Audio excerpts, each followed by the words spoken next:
Hello, uh, and welcome to my channel. Today we'll be discussing something which is very much important for to developers, uh, software engineers. Let me talk about what this session is on. Often we have to do a lot of works working on different projects. You have to use some third-party utilities, such as, let's say, if we have a very uh, it's a bulk JSON, and you wanted to navigate through all the nodes and all those things. You shouldn't be able to normally do that without a JSON Weaver or kind of a tool. However, we have many options for this purpose, including the ones that come bundled with Notepad++, for example. However, personally, I didn't like this option because for smaller JSON it worked perfectly, but for some long JSON I saw this freeze. Because why shouldn't we? Because we were parsing something recursively, right? And should go up on the stream, so that is something which is going to make the application freeze sometimes. And if you're working on Node++, it freezes the entire application, right? So either you have to wait until the application ends up finishing all the computational tasks, or we have to forcefully close it. Sometimes you have to close it because they are too much tired of it.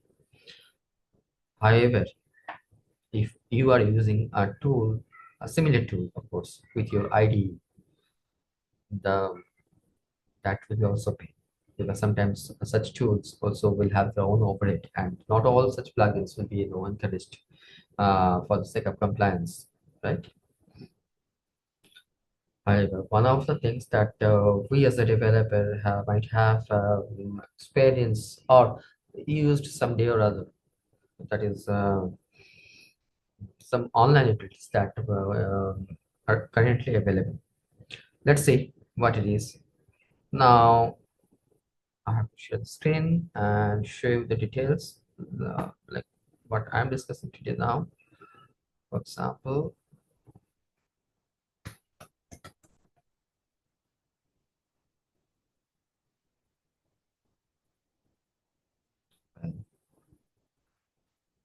one of the utilities that comes to my mind, and I do remember its name. So JSON Weaver .stack.hu. However, this is a free tool. This is an online available tool. However, seems like this tool itself is now, I know, requiring some support financially. So that's why this banner is put up over here.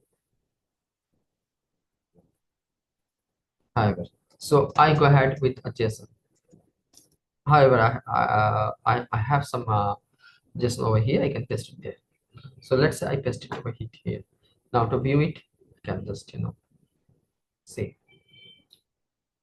But it's a small JSON only, so it's easier.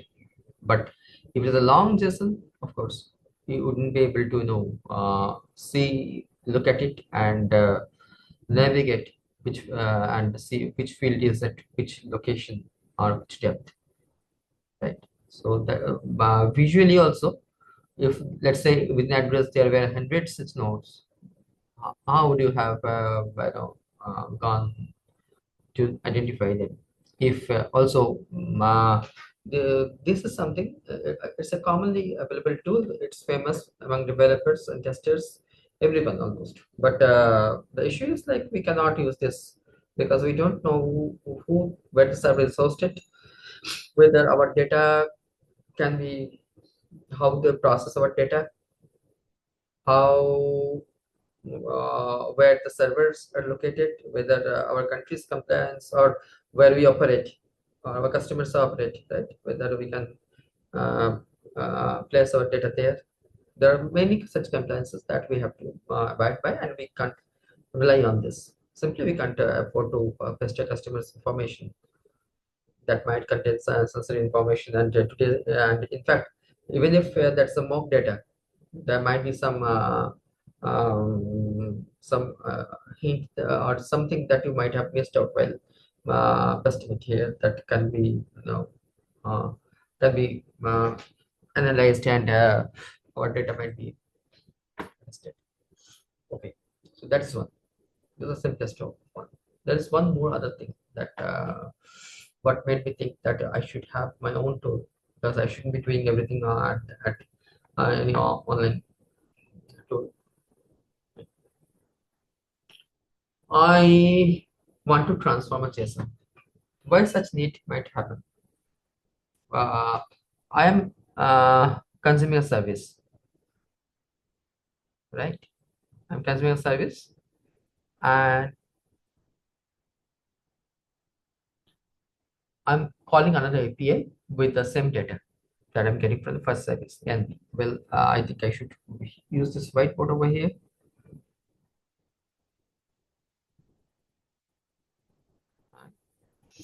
Well, I think I know I can do that.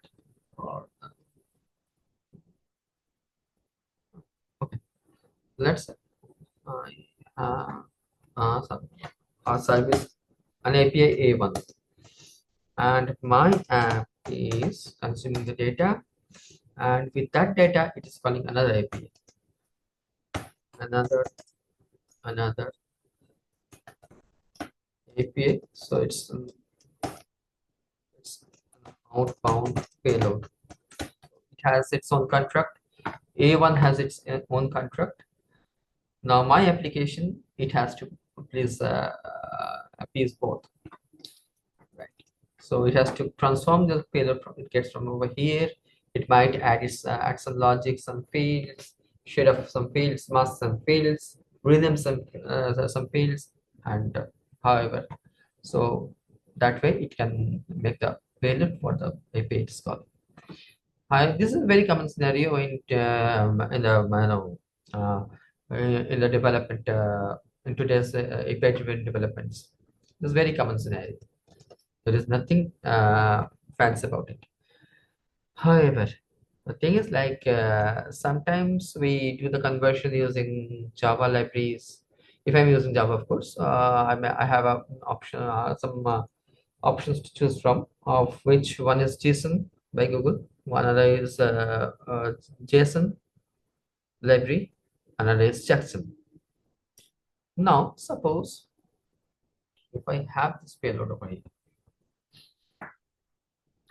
this is the payload, or basically, let's say this is the response that we have.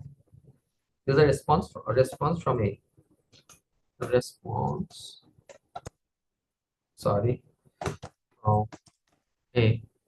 Now you are getting this from this service, right? So my application is getting this response, and it has to be transformed like this. It doesn't need any expect any address node additionally. Plus it expects this name field to be substituted by the key student, and also country should be nation, not country. So all such things could be handled in Java itself, but the thing is you have to write some Java poses and everything. uh, Thing is, that is good, and it's often practiced, but sometimes if it is a very huge file, or sometimes you need adjacent to adjacent transformation, you can go for undeclarative way. There is something like Jolt. You might have heard of its name. If you didn't, don't worry, you will uh, explore some fun on this if you're using it in a project. So let me show you that this Jolt is a transformational library, and they have their online playground as well. By playground, what I mean is like somewhere where you can put your data and do some practice. However, I told you that this is my JSON, and what I expect is that this name should be student. There shouldn't be any address node. The city will be moved out of this address node, and the country will be moved out of this address node. Plus, it will be renamed to nation. So I have to write the logic transforming this. However, this has a uh, transformation DSL, which will take you some time to learn, but that is not the scope of this particular session. So, but I'll show you, of course, some simple thing, like it has some nomenclature which can be found in old school day geometry books. Shift. What does shift mean? Shift means from something to something. The name is quite, self-explanatory. Spec. There are many other operations, but currently I'm not going to discuss them. That might be some other day. Well, so what I have to do is here, my name has to be shifted to, what did it say? It's student. Student. Let's see what comes up. It's students. So value remains same, the key changes. Now for address, what is this? Address, we don't need an address node, but we definitely need the sub elements that we have inside address. City, city will be city only. So let's see. City comes over here. Don't worry about this syntax. So once you start using this or get something, but it has some learning curve. Country, what it has to be is national.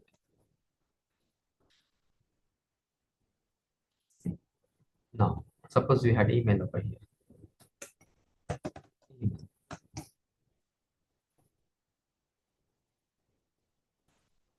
Email at the rate domain.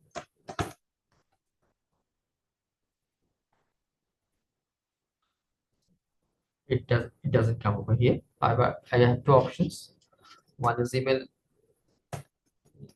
Email. That's one option. And see, we've got this thing. And another one. I'll not waste much of the time discussing this. Star and ampersand. Star means a wildcard, as you see, but here it's iteration, and ampersand is the key of where your jolt parser pointer currently is situated at. For example, if it is going over here, what it is? It is email. Ampersand is key. Right. So that way it gets it over here. So don't worry, we will get it over. So it has one operation. It has a spec. The spec, we can have multiple specs. For example, suppose you wanted to have something, let's say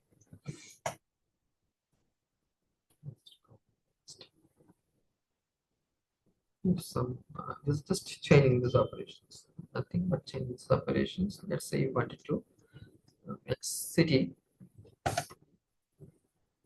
go, let's look at it, getting it down, right? Obviously it's yes, yes. So you can be just going around that play. Now thing is, this is perfectly good. This is where you can practice, but of course not put your own huge chunks of JSON over here. And that is being the same, that you can't afford to send a data to somewhere. You either don't know how to process your data, nor how to purge your data. What happens if the provider uh, stops its operation? What will happen to that data? Those answers are not at all known to us. However, there's another reason. So if you were thinking like this is happening in the front end, let me correct you. This is happening in the back end. So make a transformation. I'll go to network tab, hit it again. You'll see an extension as well in Ajax. See, it is uh, making a post request where there are two form data. One is three form data basically. We'll explore later on. So one is input. That is what you input over in this JSON.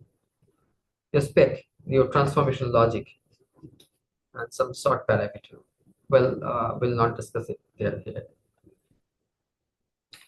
Now, uh, so do you agree that you should be sending the data somewhere?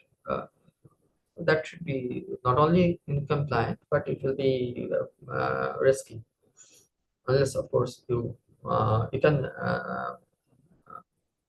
can put your own data, but not your organization's or customers' data. That will be that should have consequences, right? So let me tell you why I record this video. So I'm a minimalist, and I write my own tools and software that I need. However small or however big they are, right? I just write as much as I need for the time being, and then leave it to the open source for the community forums to uh, make them more sophisticated for use. Well, this is a web-based tool written in simple Java as of now. Simple C. We have these things. Now, sorry, I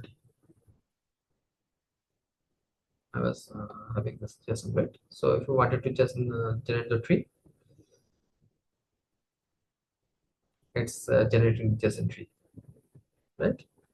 However, if you were to look at network, see all the things are on your server, right?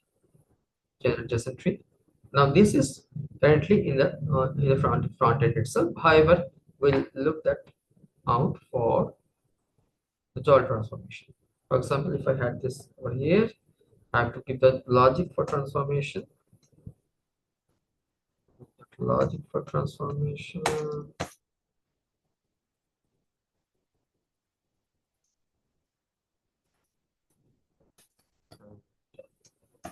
Add some logic there.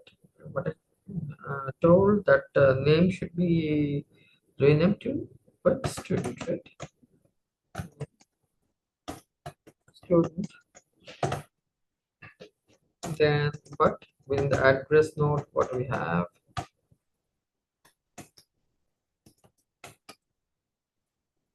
right? Email, not email, I think it was city, right? Okay.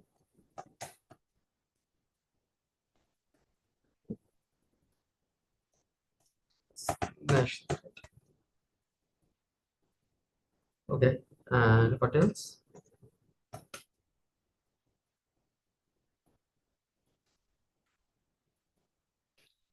Let's submit this.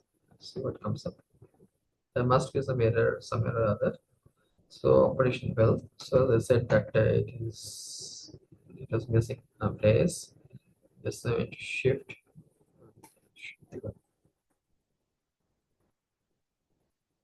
See, look at the same just now here. And if you are looking at the network tab, you will see the server being on your local, right?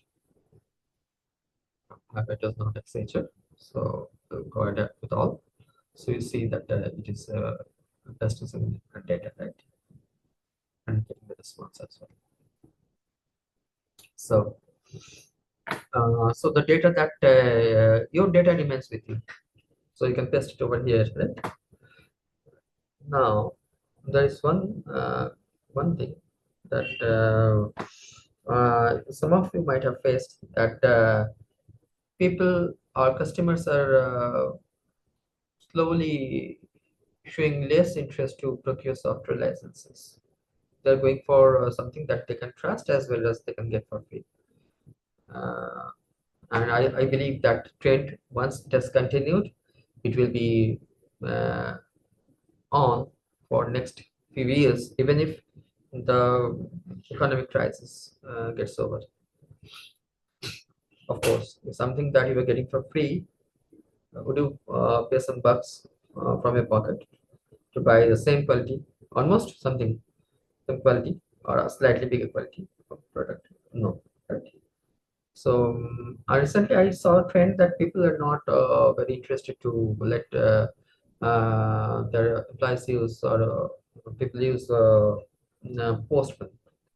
Instead, they are bringing back the old there's a SOAP client UI.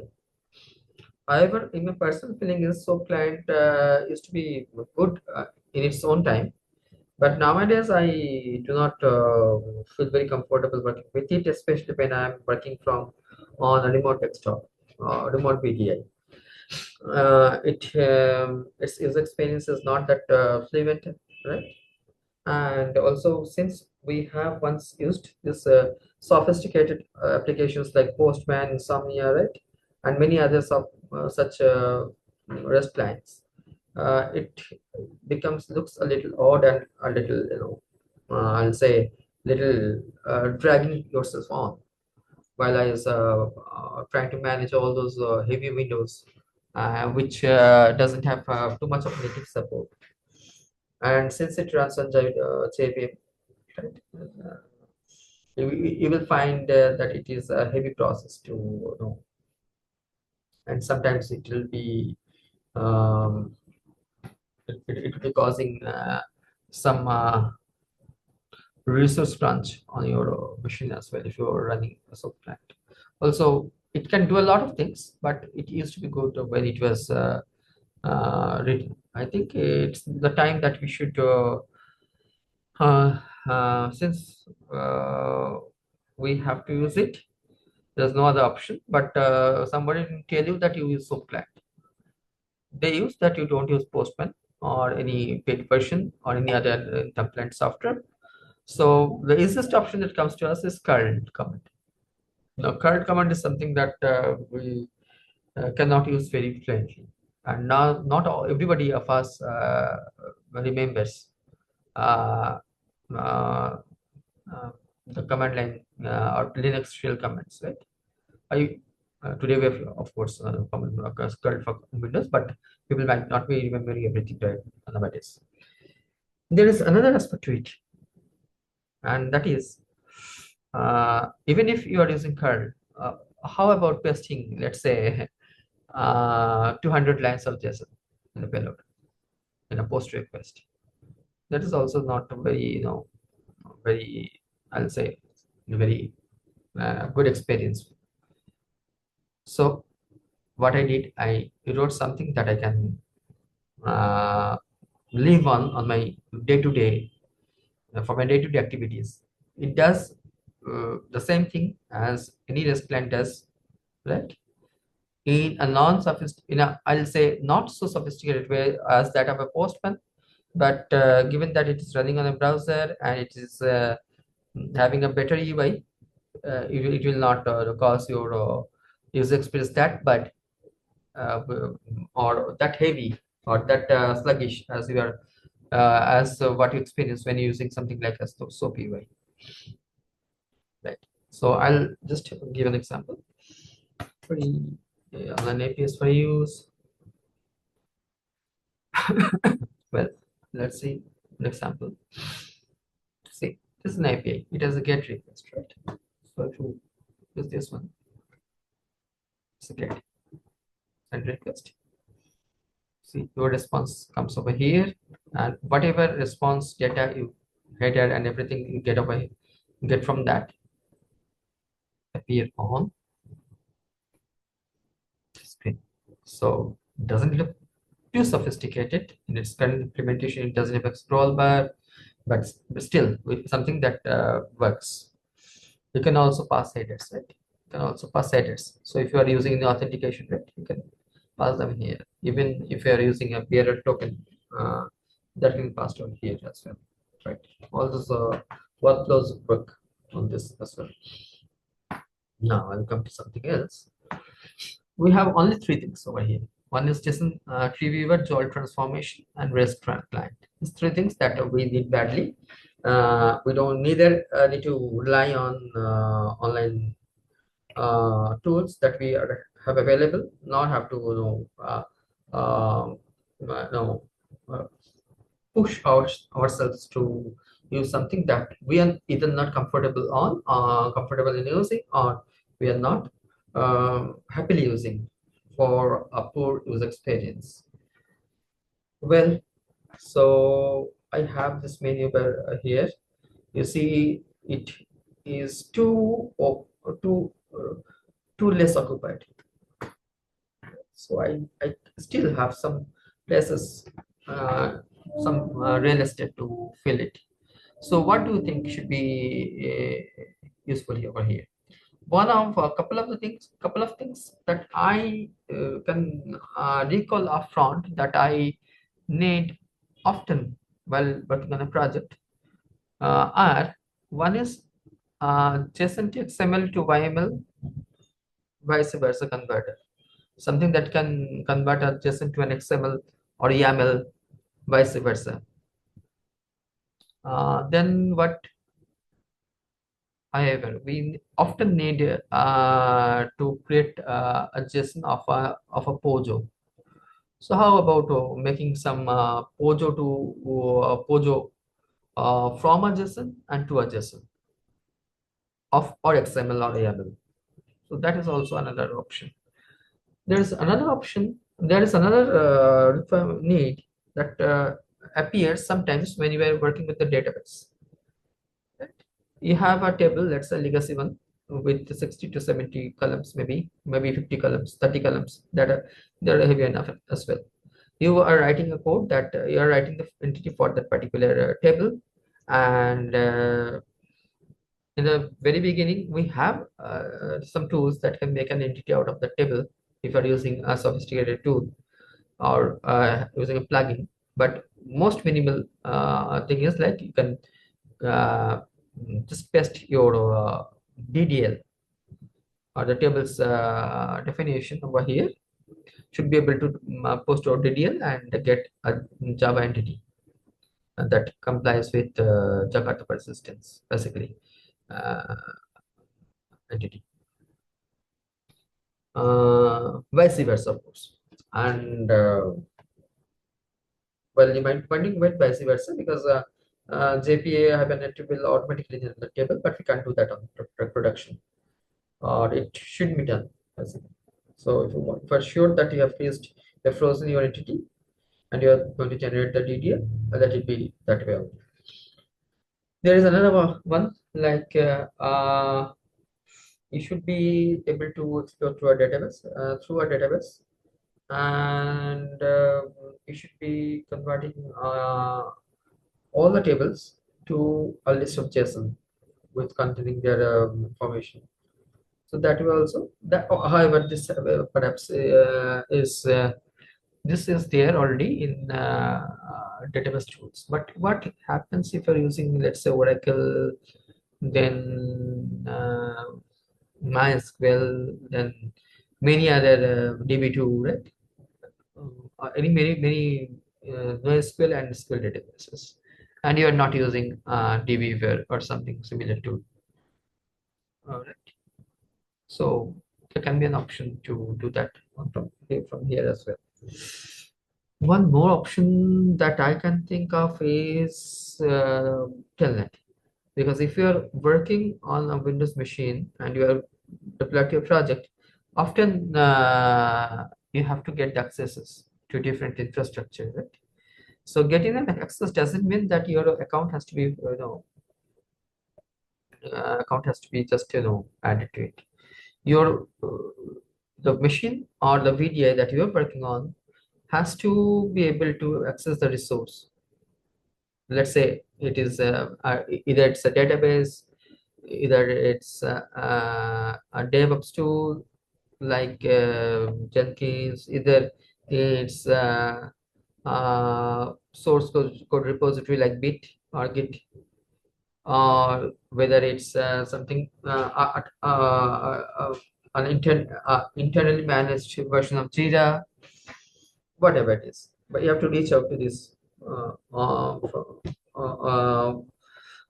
from the network perspective. So for that, you have to know whether the particular host A remote host is reachable on a particular port. So that can check has to happen first.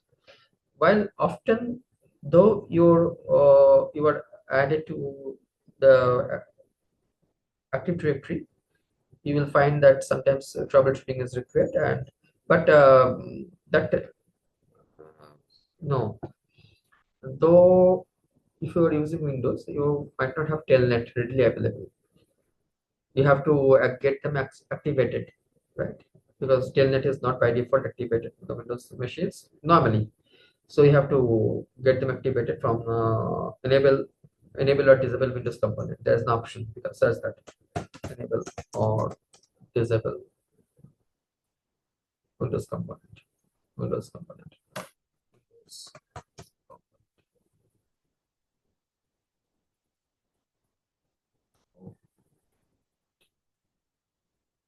Right. Tell turn on or off Windows component. Right. So this is the one. But that will require perhaps an elevated access that you might not have ready. One quick thing that can come over here is the telnet option telnet. Telnet is nothing but you should be able to reach out to that using a JavaSocket API or something similar. So anyway, so that will make your life and troubleshooting much more helpful. One quick question that might be answered over here is um, whether it makes sense to fine tune this UI. Yes, it does. For example, it's a JSON tree viewer, right? So if you can have it more intuitive, you can have the option still to make it more intuitive. For example, this accordions, right, and this expanders, right, they can be made to look like the plus and collapsed and open icons, right? So that's one. Second thing is for this one, see all these are JSON, right? Basically, all these are JSON. So I don't have a syntax highlighter yet. A syntax highlighter is something that we need badly over here because when we are typing or pasting something, something might go missing, and if we're missing something, it will be a mal from JSON, right? So you'll not ever get the expected result, or basically you'll not get a result to be precise. So what could be done over here? You can have a syntax highlighter. You should be able to format that JSON. Sometimes yeah, you might be even interested to check out whether how they look. So you can use syntax highlighter as well, syntax highlighter with line numbers with a JSON viewer and a formatter, both. That will be more helpful and sophisticated user interface. For REST client, if you're getting a response that is JSON or XML, it makes sense to make it appear as a tree on the event. So you should have an option over here, right? Or predicate. So that is one. So, but what if what's the other way of option rather than finding the CY? Well, uh, we can debate, but the truth debate on this for on some other day. But I don't think SAS is anymore the option. So we should be coming out with our own API. And here for this particular video, we are talking about making our own utilities that execute on our own server, so we can stay assured that the data that we are dealing with stay within my computer only. So, however, for this is okay. But if you are planning to host it somewhere in the company's premises or maybe a microsite, so it makes sense to find in this UI, or even if you are not making a UI, it makes sense to expose the APIs. So anybody could use those APIs from any I'll say any front end. They can bring in their own front end, or they can use their REST client. In fact, they should be able to use this one itself, right? The one that we have. So in this way, so all these codes are there on my repository. I'll ping the link as well.